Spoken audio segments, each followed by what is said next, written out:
From conquering England in a single battle to breaking from the Pope just to get a divorce, some monarchs built Britain while others nearly destroyed it. Today, we'll look at the 10 greatest monarchs in British history. Number 10. Richard I, the absentee legend. Richard the Lionheart spent about 6 months of his 10-year reign in England. The rest of the time, crusading, getting captured in Austria, or being Europe's most expensive medieval rock star. He barely spoke English. He treated England like an ATM. While Richard was imprisoned, his own brother, future King John, was busy back in England trying to convince everyone Richard wasn't coming back so he could take the throne himself. Family dinners must have been awkward. So why is he legendary? Because on a battlefield, he was exactly what a king should look like. Tall, fearless, ruthless. The kind of guy chroniclers turn into myths. He supposedly once said he'd sell London if he could find a buyer. Historians debate if he actually said it. But honestly, it sums him up perfectly. Terrible landlord, phenomenal legend. Number 9. Henry II, the king who built the legal system. When Henry II took the throne in 1154, England was a mess. Civil war, noble-run courts, justice decided by whoever had the biggest army. Henry fixed it. He created common law, royal judges applying the same rules everywhere. He helped establish the jury system. In other words, Henry basically invented the English legal system. But he had one flaw: a temper. After years of arguing with Archbishop Thomas Becket, Henry supposedly shouted, "Will no one rid me of this turbulent priest?" 4 knights took it as a job offer. They rode to Canterbury Cathedral and murdered Becket at the altar. So yes, Henry built the legal system. He also created one of its most famous murder cases. Number 8. Edward I, the builder and the contradiction. Edward I, Longshanks, stood 6'2". In the Middle Ages, that made him a literal giant. He conquered Wales and locked it down with castles so intimidating, they're still standing 700 years later. He reformed Parliament so thoroughly, historians called him the English Justinian. But in 1290, Edward ordered every Jewish person expelled from England.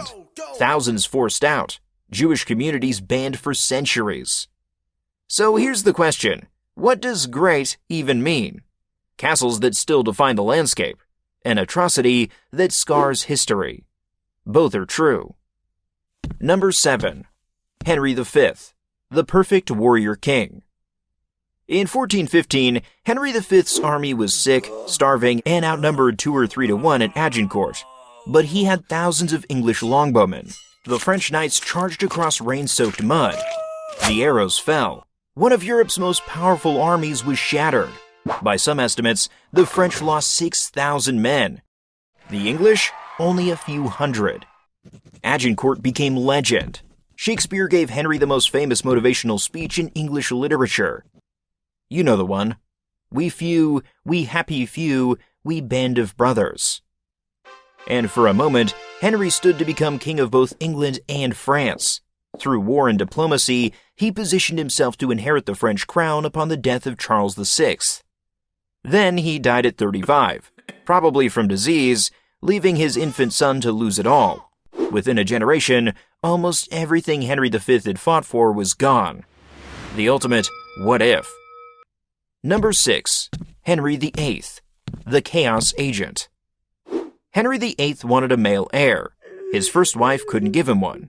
The Pope refused to grant a divorce. So Henry said, "Cool, I'll start my own church." England broke from Rome. The Church of England was born with the king as its head.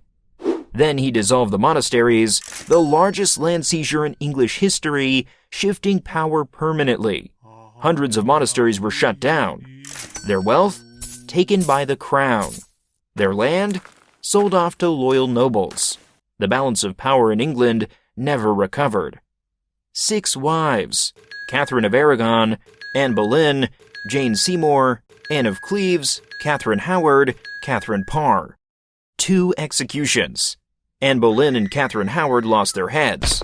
Being married to Henry VIII was a high-risk career choice. Oh, and the son he destroyed an entire religion to get? Edward VI. He died at 15, leaving the throne to his disastrous half-sister Mary, a narcissistic tyrant who built the modern English state completely by accident. Now, Henry didn't mean to reshape England. He just wanted a son. But that's the pattern you're seeing. The monarchs who last aren't always the ones trying to change the world. Sometimes, they just solve their own problems, and the world changes anyway. Elizabeth I understood that better than anyone. Number 5. Elizabeth I, the improviser. When Elizabeth took the throne in 1558, England was divided, bankrupt, and surrounded by enemies. Every advisor said she needed to marry. Fast. A husband meant alliances, stability, an heir. Elizabeth looked at them and said, "I am married to England." She played Europe's great powers against each other, shifted diplomacy like chess pieces, and outsmarted everyone in the room. The Spanish Armada? Defeated. The Elizabethan Golden Age? Shakespeare, exploration, England rising. She didn't need a husband. She needed to be smarter than everyone else. And she was. Number 4. Charles II, the comeback king. Charles II's father was executed by Parliament. The monarchy was abolished. England became a republic. Then everyone realized Puritan dictatorship wasn't actually better. So in 1660, Parliament invited Charles back. He understood the assignment. The monarchy needed a rebrand. No more absolute authority. No more fear. Instead, charm, parties, theater, science, everything the Puritans banned. They called him the Merry Monarch. He drank, he flirted, he let Parliament handle the boring stuff. After decades of war and revolution, Charles made the monarchy feel normal again. And after a king that had been literally beheaded, normal was exactly what they needed. Number 3. Queen Anne, the accidental architect.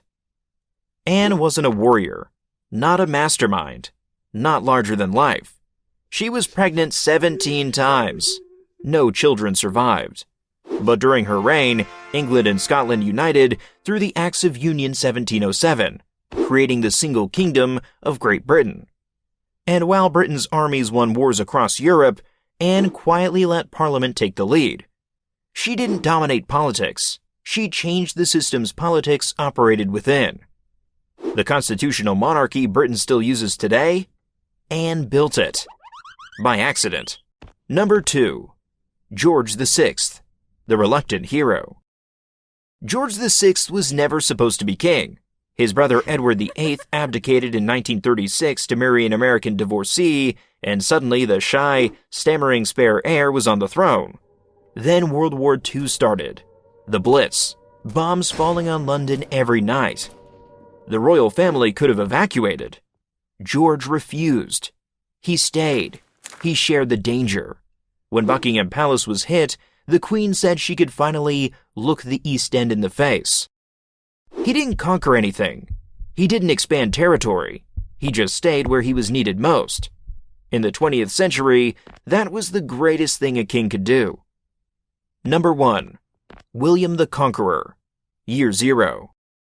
In 1066, William, Duke of Normandy, invaded England. At Hastings, he killed the last Anglo-Saxon king and took the throne. Then he didn't just rule, he rebuilt.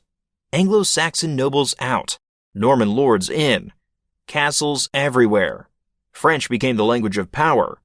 And in 1086, he ordered the Domesday Book, a survey so detailed it recorded every pig, every field, every plow. People called it the Day of Judgment, because for the first time, the government knew exactly what you owned.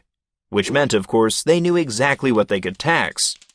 Efficient, terrifying, and incredibly effective. Everything that followed, warrior kings, constitutional monarchs, the whole 1,000-year story was built on William's foundation. He wasn't just another king. He was Year Zero. And there you have it, the 10 greatest monarchs in British history. Some built kingdoms, some built laws. One just stayed put while bombs fell. And when you look at this list, one thing becomes clear. The British monarchy didn't survive for 1,000 years because every king was great. It survived because every once in a while, one of them adapted. If you enjoyed this one, subscribe for more. I've got plenty more history coming. Thanks for watching.